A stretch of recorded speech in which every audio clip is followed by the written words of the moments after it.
بسم اللہ الرحمن الرحیم۔ ایک حدیث کا مفہوم ہے۔ حضرت ابی بن کعب رضی اللہ عنہ بیان کرتے ہیں کہ میں نے رسول اللہ صلی اللہ علیہ وآلہ وسلم سے عرض کی کہ یا رسول اللہ صلی اللہ علیہ وآلہ وسلم، میں اپنی دعاؤں میں درود کا کتنا حصہ شامل کروں؟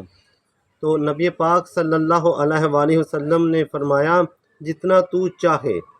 تو حضرت ابی بن کعب رضی اللہ عنہ نے عرض کیا یا رسول اللہ صلی اللہ علیہ وآلہ وسلم، میں 1/4 حصہ شامل کر لوں؟ تو آپ صلی اللہ علیہ وآلہ وسلم نے فرمایا کہ ٹھیک ہے، لیکن اگر تو اس سے بڑھا لے تو یہ تیرے لیے بہتر ہے۔ تو حضرت ابی بن کعب رضی اللہ عنہ نے عرض کیا یا رسول اللہ صلی اللہ علیہ وآلہ وسلم، تو میں آدھا کر لیتا ہوں۔ تو آپ صلی اللہ علیہ وآلہ وسلم نے فرمایا کہ ٹھیک ہے، لیکن اگر تو اس سے بڑھا لے تو یہ تیرے لیے بہتر ہے۔ تو حضرت ابی بن کعب نے عرض کیا کہ یا رسول اللہ صلی اللہ علیہ وآلہ وسلم، تو میں 1/4 کر لیتا ہوں۔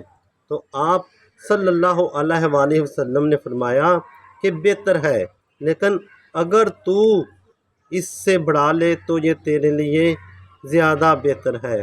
تو حضرت ابی بن کعب رضی اللہ عنہ نے عرض کیا کہ یا رسول اللہ صلی اللہ علیہ وآلہ وسلم، تو میں اپنی دعاؤں میں مکمل طور پر درود پاک کو ہی شامل کر لوں گا۔